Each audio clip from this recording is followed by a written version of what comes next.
Estás escuchando Latencia Cero, un podcast de Telefónica Tech. Tecnología aquí y ahora. Con Juan Cascón y María Teresa Nieto.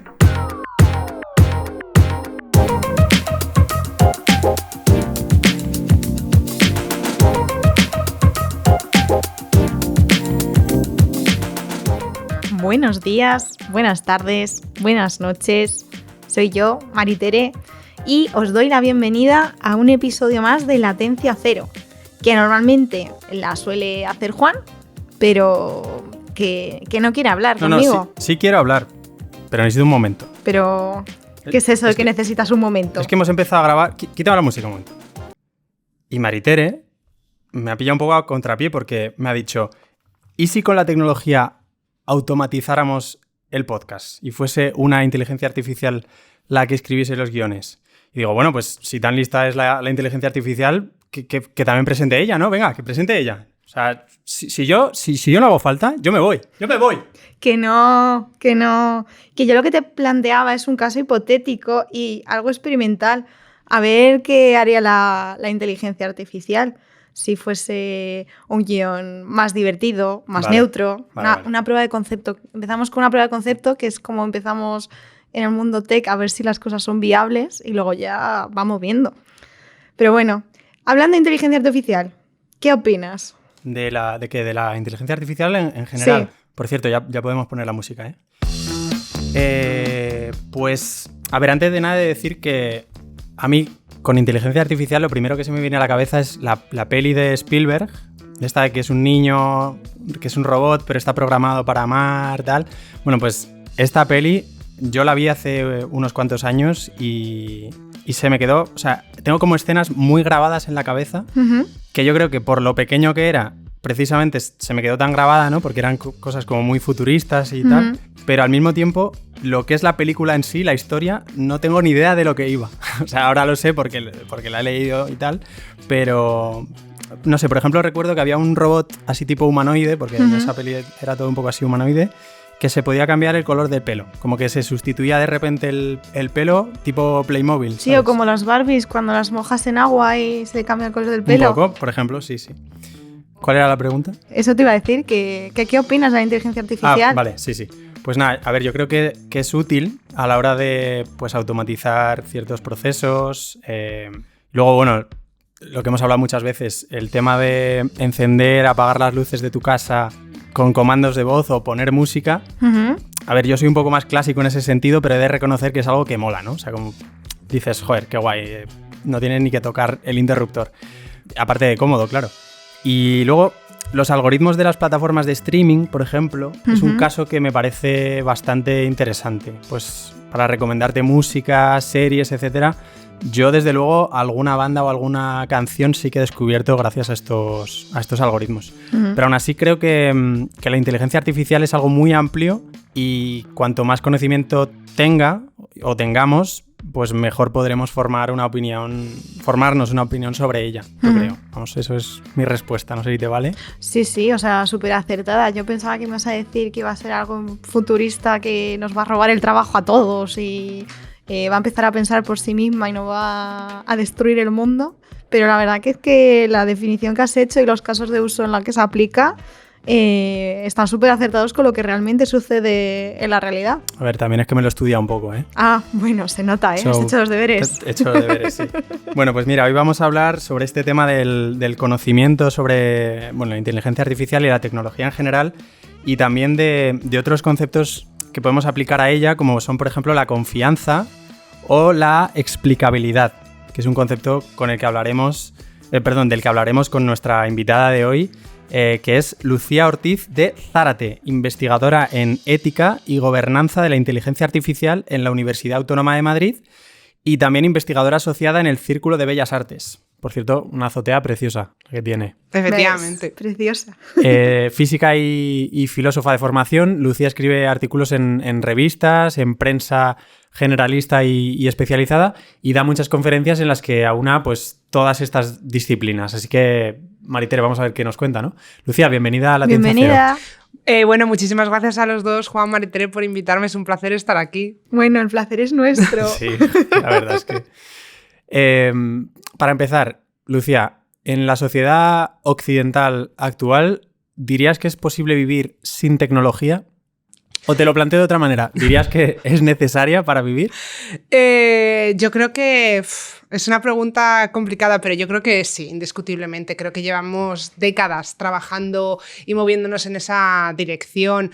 ¿Es posible vivir sin tecnología? Bueno, es posible reducir muchísimo el uso de la tecnología y aún así ser medianamente funcional en el mundo, ¿no? Pero realmente si queremos hacer o aprovechar bien, ¿no? O tener una vida social amplia, aprovechar todas las oportunidades laborales que podamos tener, es decir, hacer como un uso pleno de la vida, es imposible hacerlo sin tecnología, yo creo que en cualquier parte de Occidente. Por lo tanto, un requisito fundamental para que la tecnología nos ayude en el día a día, como comentas, es que funcione, ¿no? En el caso concreto de la inteligencia artificial, que es pues, un ámbito en el que tú estás especializada, ¿qué aspectos son importantes para que funcione correctamente la inteligencia artificial? Bueno, para que funcione correctamente, yo justamente como me traéis además con un poco como para hablar de ética y gobernanza, diré que para que funcione correctamente, para que funcione éticamente, no para que funcione bien desde un punto de vista técnico, sino para que funcione bien en el sentido de que sea respetuosa con los derechos y las libertades de las que gozamos en las democracias liberales de Occidente, ¿no? Pues yo creo que ahí tienen que cumplirse principalmente dos requisitos, ¿no? Primero, en una de las partes fundamentales de las que o con las que funciona la inteligencia artificial, que son los datos, ¿no? Yo creo que ahí tenemos que garantizar que los datos sean representativos para que el funcionamiento sea ético y adecuado y justo, y por otro lado los algoritmos, ¿no? Que tienen que ser transparentes, tenemos que poder revisarlos, etcétera, etcétera. Yo creo que esas dos componentes son las dos componentes esenciales para que tengamos una inteligencia artificial que funcione bien. Yendo al primer punto, que son los datos que has dicho, ¿qué pasa si los datos no son diversos, no son variados? ¿Qué puede ocurrir con esas inteligencias artificiales que acabamos programando? Pues mira, normalmente yo el término que más conozco, que más se utiliza cuando se habla de la cuestión de los datos, el enfoque se pone si son representativos, ¿no? Representativos de las sociedades o al menos de las comunidades en las que va enfocada el uso de esa inteligencia artificial. Lo que pasa si los datos no son representativos va a ser que se van a producir sesgos, ¿vale? En función de las comunidades o las personas que estén infrarrepresentadas, sean mujeres, personas racializadas, etcétera, pues en función de las personas que no estén presentes en esos datos, que no estén representadas, habrá sesgos de un tipo u otro. ¿Y qué riesgos o qué consecuencias podrían tener estos sesgos? Pues bueno, los sesgos normalmente, los problemas principales que causan son problemas de discriminación, ¿no? Cuestiones que son problemas de injusticia, ¿no? Que son contrarias completamente pues a todos, como decía al principio, a nuestros valores europeos, pero también a nuestros derechos fundamentales como personas. Nosotros asumimos que, por ejemplo, en este caso me refiero a la Unión Europea y a España, es ilegal directamente tomar decisiones discriminatorias, ¿no? Que vayan que sean contrarias a ciertos o que discriminen a ciertos colectivos, ¿no? Cuando se producen estos sesgos, lo que se produce es que se favorecen a los colectivos que están representados en los datos en detrimento de aquellos colectivos que están infrarrepresentados, ¿no? Hay muchísimos ejemplos que son muy famosos, como casos de algoritmos que se han puesto en marcha para sistemas de selección de personas, ¿no? En procesos de contratación, softwares de reconocimiento facial que se utilizan en aeropuertos, en distintos instituciones, organismos, lugares, los que se descubrieron que había sesgos de raza o sesgos de género, en los cuales estos sistemas funcionaban peor para reconocer a las mujeres o les daban puntuaciones más negativas a los currículums de mujeres, ¿no? Pues eso es lo que se tiene que evitar. Entonces, viendo estos temas que pueden suceder de cara pues, a que puede darse en casos de discriminación, si los datos no son diversos y por lo tanto la inteligencia artificial infiere cosas que no son, visto desde fuera, ¿qué crees que opinan los ciudadanos y ciudadanas sobre la inteligencia artificial? ¿Les va a ayudar? ¿Les va a discriminar? ¿O lo ven como Voldemort? Sí. Me río, que me ha gustado. Me ha gustado Vamos a un Voldemort. ¿Qué ven los muggles? Pues efectivamente, bueno, el tema de... Bueno, maravillosa pregunta, ¿no? Pero el tema de que piensa la ciudadanía siempre es dificilísimo porque... normalmente para medir, ¿no? Y para pensar lo que piensa la ciudadanía, para saberlo más bien, normalmente utilizamos encuestas. Nosotros en España somos súper afortunados porque tenemos una encuesta que se hace cada 2 años, que hace la Fundación Española para la Ciencia y Tecnología, y desde el año, creo que más o menos 2018, introduce una pregunta, solo una de momento, veremos la edición 2022, que yo creo que va a traer sorpresas, sobre qué piensa la ciudadanía sobre la inteligencia artificial. Y lo que dicen es que los ciudadanos en general piensan que va a traer más beneficios que cosas negativas, pero está muy ahí. Hay tecnologías que también, porque llevan muchísimo más tiempo entre nosotros, tienen un grado de aceptación muchísimo más grande. Claro. La inteligencia artificial no sale mal parada y cuando se les pregunta también por la peligrosidad, se la considera peligrosa, pero mucho menos peligrosa, por ejemplo, que la energía nuclear, ¿no? Y además es más conocida que otras tecnologías o técnicas como el fracking, que es muy desconocido. Entonces, en ese sentido, la inteligencia artificial no sale muy, muy mal parada, pero vamos, tampoco sale fenomenal. Más allá de las encuestas, yo diría que, y esto sí que es un poco porque, como os digo, no tenemos muchos datos, yo creo que en la opinión pública, el público no especializado, que es la mayoría, yo creo que sí que todavía cuando piensa en la inteligencia artificial vive un poco, y es normal, porque nos pasa absolutamente a todos, de prejuicios, ¿no? De ideas que proceden más bien de los productos culturales, de la literatura de ciencia ficción, de las películas de ciencia ficción. O sea, yo creo que si a la gente le preguntamos qué es la inteligencia artificial, pues a lo mejor, por un lado lo tienen como más o menos presente, pero al mismo tiempo no sabrían definirlo y yo creo que suelen tirar, pues eso, de recursos cognitivos muy básicos, ¿no? Como robots. Le comentaba a Maritere al principio del podcast que yo... Lo primero que se me viene a la cabeza es la película de inteligencia artificial de Spielberg, que la vi de pequeñísimo y ni me acuerdo, pero sí, que no tiene nada que ver con muchas aplicaciones o tan Yo Robot, diarias. ¿no? Que salía Will Smith, claro. Que yo creo que también era de esto. Yo creo que la gente piensa en ese tipo de cosas en general. Sí. Entonces, aquí entraría un poco el tema de la confianza, ¿no? Claro. Por lo tanto, diríamos que, aunque esté un poco ahí, la gente confía en... Ya no solo en la inteligencia artificial, sino en la tecnología. Y a medida que, como comentas, pasa el tiempo, ese grado de aceptación aumenta, ¿no? Porque se ve más generalizado, quizá.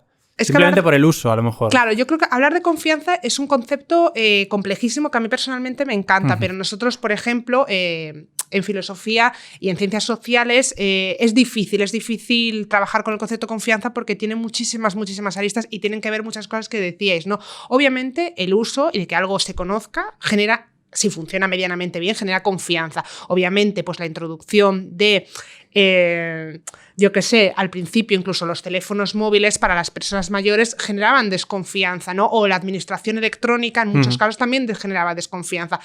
Una parte fundamental para generar confianza es que algo entre nosotros lleve mucho tiempo y se vaya utilizando.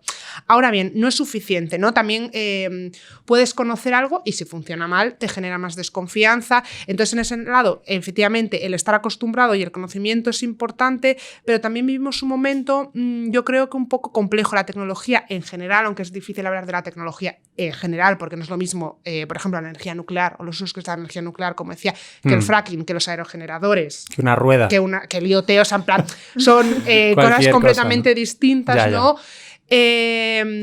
Es complejo porque, como os digo, la tecnología en general siempre goza de buena salud en el sentido de que está asociada a connotaciones muy positivas en nuestra sociedad, progreso, avance, mejora, innovación, ¿no? Cosas que suelen ser consideradas positivas. Entonces yo creo que un poco ahí, aunque no sepas bien de qué va, dices, bueno, avance para la sociedad, pero al mismo tiempo estamos viviendo un momento yo creo, de creciente desconfianza porque los discursos contra cuidado y que tienen sentido, ¿eh? No digo que sean discursos, algunos son un poco alarmistas, pero que también están surgiendo discursos de concienciación, de cuidado. No vale la tecnología por la tecnología. La tecnología de por sí sola no es sinónimo de progreso. Tenemos que asegurarnos que se cumplen unos requisitos, unos estándares éticos, que la compatibilizamos con nuestros valores y nuestros derechos, etcétera, etcétera. Entonces yo creo que en general siempre gana el elemento, ¿no? De tecnología, progreso, avance, mejora, pero con matices, sí, ¿no? Entonces, en este sentido, ¿qué se está haciendo a nivel regulatorio? Porque si no me equivoco, la UE Sí. estableció unos principios éticos, por ejemplo, para la inteligencia artificial. ¿Cuáles serían? Mira, la Unión Europea, yo creo que en ese sentido nos tenemos que sentir súper orgullosos, ¿no? Respecto a otras partes del mundo, como Estados Unidos, China, o incluso, bueno, América Latina, ¿no?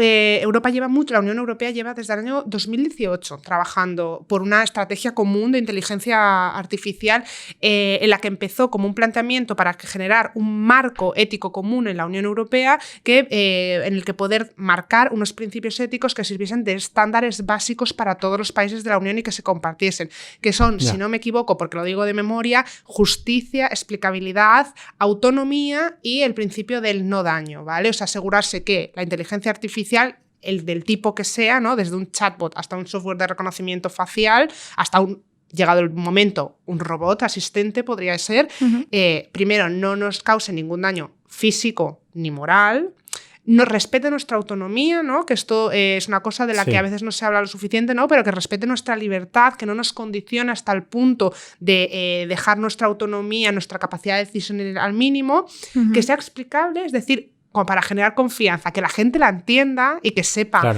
a qué atenerse, cuándo se les está aplicando, cuándo no, en qué pautas o reglas ha seguido una inteligencia artificial para tomar una decisión que le afecta en su vida y luego que sea justa, que no tenga sesgos. En concreto, el tema de la explicabilidad, ¿hay un interés real por conocer el funcionamiento o es algo que se limita solo a quienes trabajan con inteligencia artificial, gente más técnica?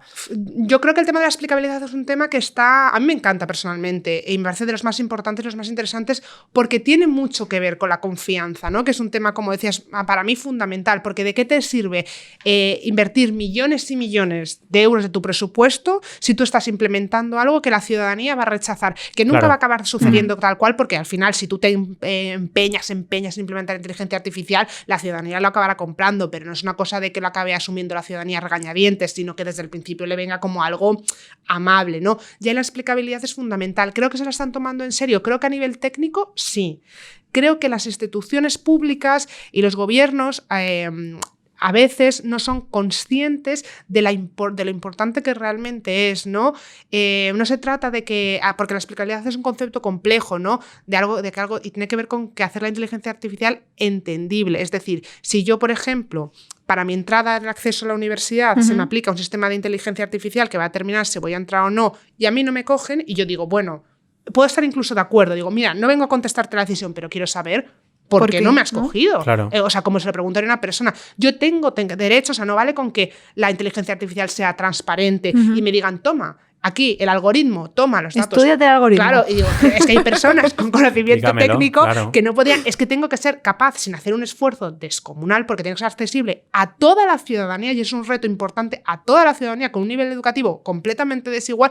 Tiene que ser accesible, que yo diga, vale, pues he aplicado este criterio, entonces entiendo que no me hayan cogido. Vale, no pasa nada. Claro, ¿no? claro. Y eso un poco es la explicabilidad, que es un reto importante porque es crear puentes, ¿no?, entre un lenguaje técnico y nuestro lenguaje coloquial. Sí, y ¿no? eso siempre es un reto. Y que al final, tú al final como ciudadano o ciudadana tengas la última decisión, por ejemplo, en algo, y que realmente la inteligencia artificial te haya simplificado el proceso para tomar esa decisión, pero que al final, como persona, la tomes tú, no que la tome una máquina. Claro, ¿no? completamente. De que si la cosa es introducir la inteligencia artificial para mejorar todos los procesos que ya estaban anteriormente, pero que tienes que seguir garantizando todos los derechos que había previamente. Tú, si a ti tú vas a cualquier decisión, la puedes contestar, ¿no? Lo mismo que tú le preguntarías a un funcionario público o a una persona que ha tomado una decisión sobre tu vida, tendrías que poder preguntársela a una inteligencia artificial, o tendrías que tener una especie de traductor, que de eso va la explicabilidad, de tener un traductor o un intérprete, me gustaría más decir. Pero claro, todo va ligado. La explicabilidad es una condición indispensable para asegurarnos que se introduce la inteligencia artificial, pero al mismo tiempo se cumplen y hay una garantía sobre nuestros derechos. Y sobre este tema, claro, si tú como persona estás utilizando una inteligencia artificial para tomar una decisión, esos algoritmos han tomado pues una serie de datos para conocerte, ¿no? Entonces, uno de los referentes de inteligencia artificial como país es China. En el caso de China, la regulación que hay con respecto a los datos personales no es la regulación que tenemos no. Con GDPR aquí en Europa. El tema de la privacidad dentro de cómo entrenar esas inteligencias artificiales para que nos puedan ayudar a tomar datos, ¿puede ser un problema para estos algoritmos? ¿O existe alguna manera de seguir entrenándolos, favoreciendo o no perjudicando esta privacidad, que al final es un derecho como personas? Por supuesto, sí. El tema de la privacidad es un tema importantísimo. Yo, cualquier persona que le interese, ¿no? Un libro que Maritere y yo conocemos, La privacidad es poder, de Carissa Belliz, es un tema que trata súper bien todas las cuestiones que tienen que ver con compatibilizar el derecho a la privacidad con la inteligencia artificial y los algoritmos.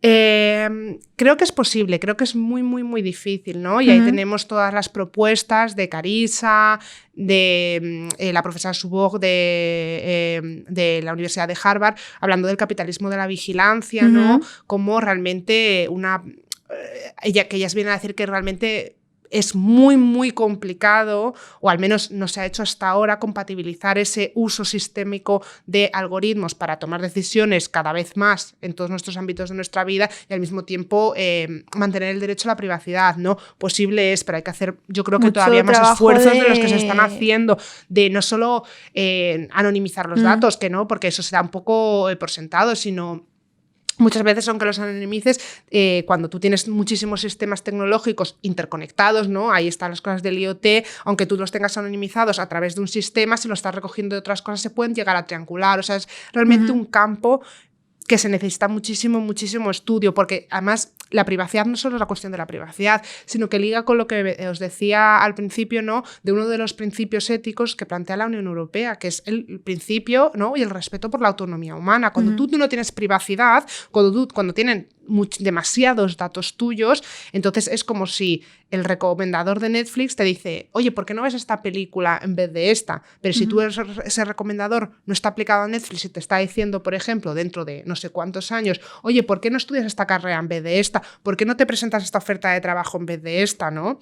Ahí, si no hay un buen uso de los datos, lo que nos estamos enfrentando es a una reducción de nuestra autonomía, porque las recomendaciones, y eso es algo interesante, ¿no?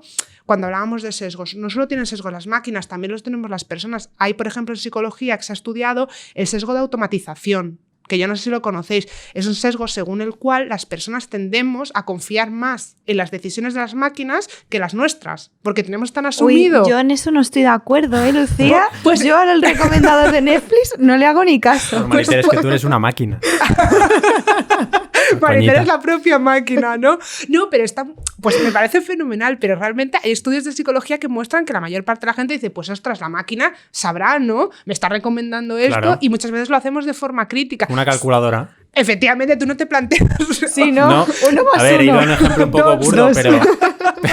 Claro, ¿no? Como examen complicado, voy a hacer 3 más 2 en la calculadora, no voy a ser que me equivoque. No, pero tiene que ver efectivamente con lo que hablábamos antes del progreso. Nosotros tenemos asociado tecnología, progreso, algo bueno. Confiamos, no un poco a ciegas, pero es que es una cosa que también hemos aprendido, que lo van a hacer bien, que lo tenemos que va a fallar menos que nosotros. Entonces nos recomienda algo, decimos, oye, pues si yo a lo mejor estaba entre esto y esto, estudiar esta cosa y esta otra carrera, y me dice que esto, pues a lo mejor me voy aquí porque tendrá razón. Y eso sugiere muchos debates porque ahí te está coartando hasta cierto punto, te está limitando tu autonomía. En un recomendador de series a lo mejor te parece una tontería y a lo mejor Maritere dice, pues yo no, ¿cuál me sale? 12% de afinidad, me voy a esa.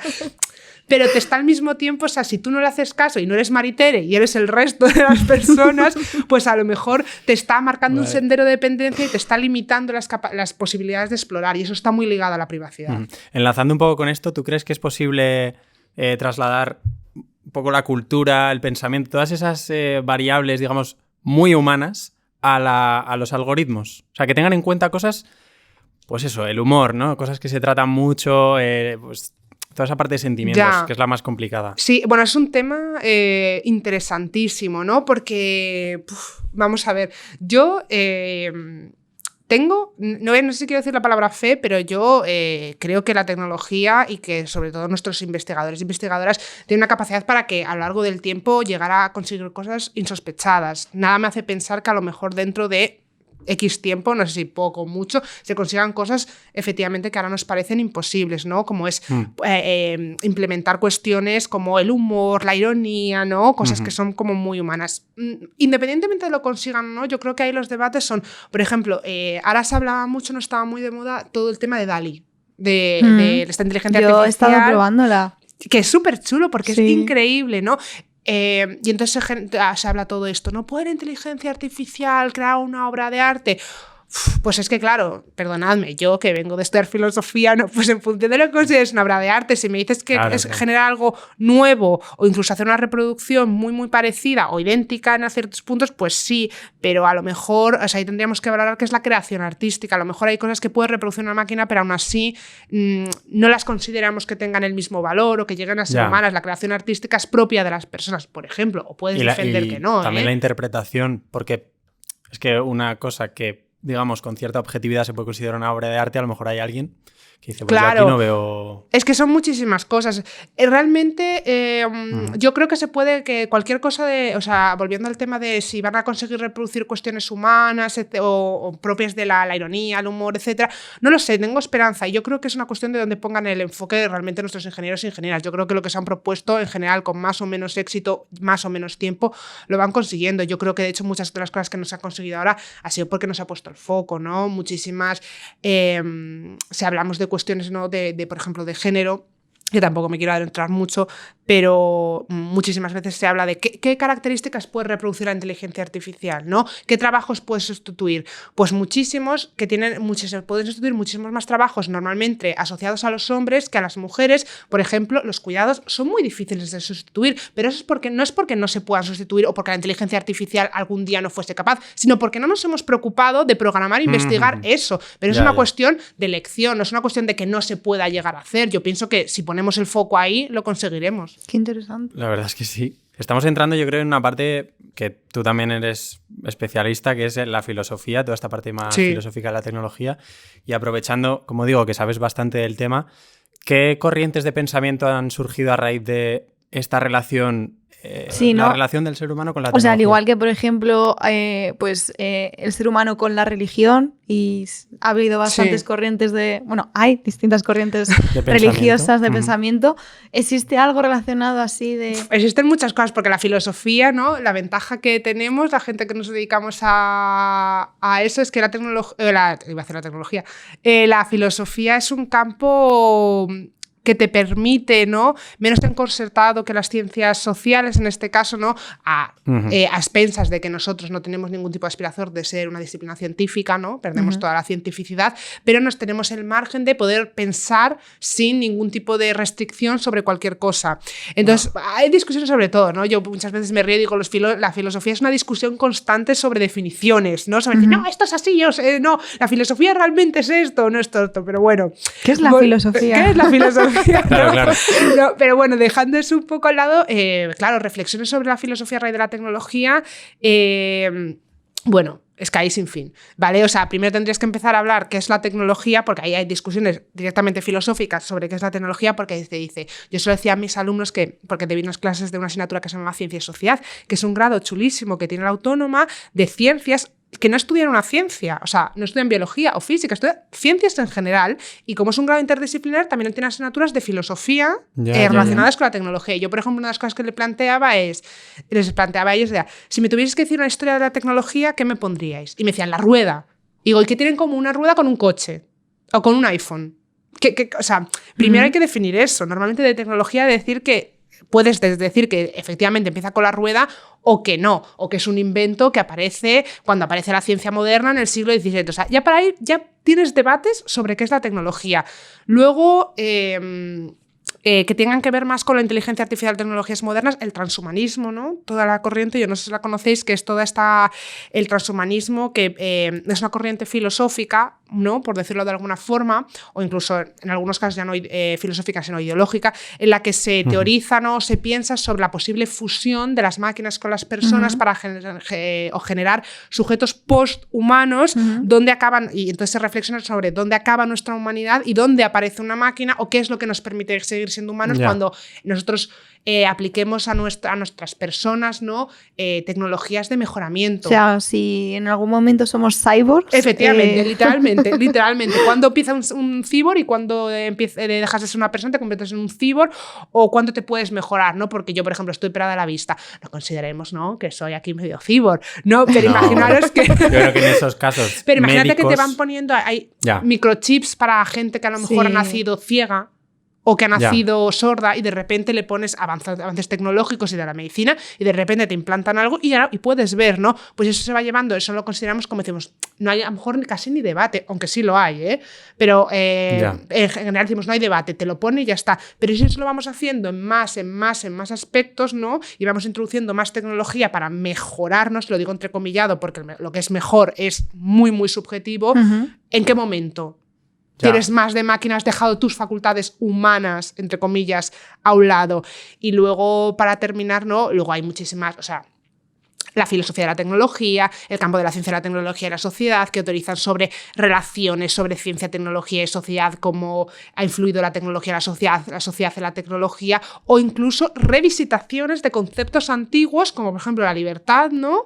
Decir, bueno, pues si no entendiésemos la libertad como la entiende el liberalismo, sino como la entiende el republicanismo, que es una forma de entender la libertad que desapareció, me lo invento, en el siglo XVI, ¿seríamos libres en el mundo digital? Pues hay otros que dicen, pues no. Y lo que deberíamos hacer es volver a utilizar el concepto republicano de libertad. O sea, hay de todo. Claro, de porque al todo. final tener una única inteligencia artificial que valga para todo el mundo es algo súper complicado, ¿no? Porque al final, a nivel cultural, cada país es diferente, cada uno podemos tener un sentido de la libertad distinto y claro, poder reflejar todos esos aspectos en algo muy determinista, código, algoritmos y tal, es súper complicado. Es súper complicado y luego primero que se pueda, ¿no? Porque es traducir, ¿no?, todo este mundo. A mí me parece más difícil, fíjate, que reproducir el humor, que me parece complejísimo, ¿eh? Yo no sé si se podrá o cuándo,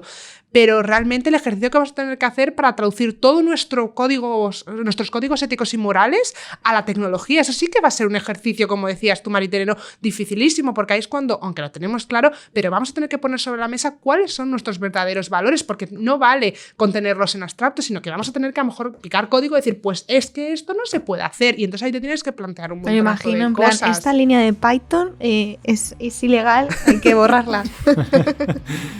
Bueno, para ir acabando, te vamos a hacer la última pregunta, que es que nos recomiendes una canción que estés escuchando muchísimo últimamente, o no tiene por qué ser últimamente. Qué horror, sino... porque voy a decir una horrible.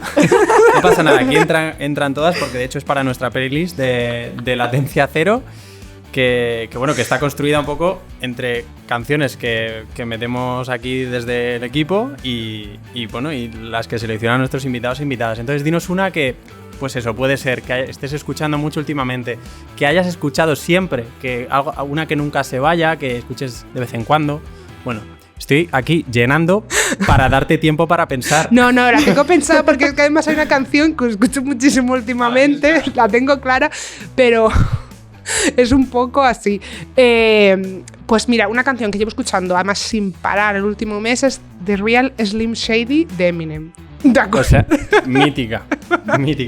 Pues a nuestra playlist de Latencia Cero, ¿no, Maritere? Para allá que va.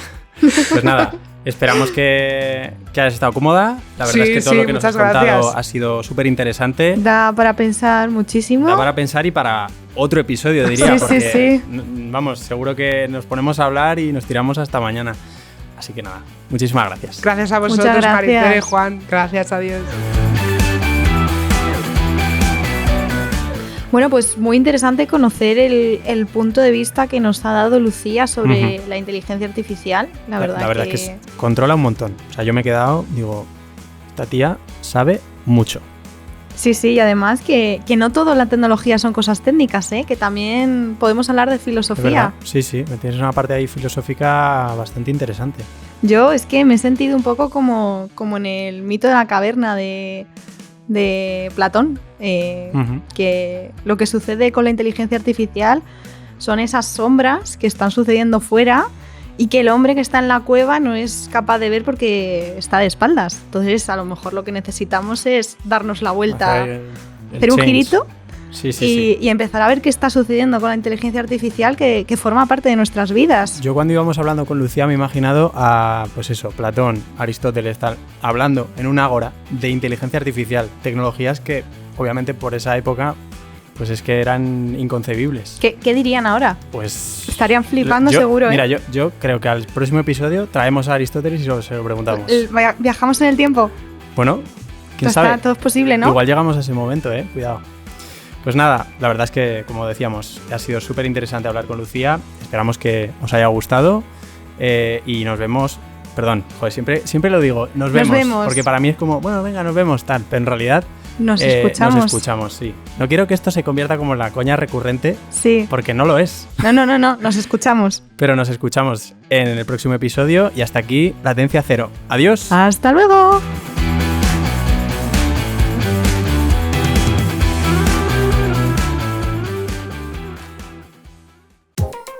Latencia Cero.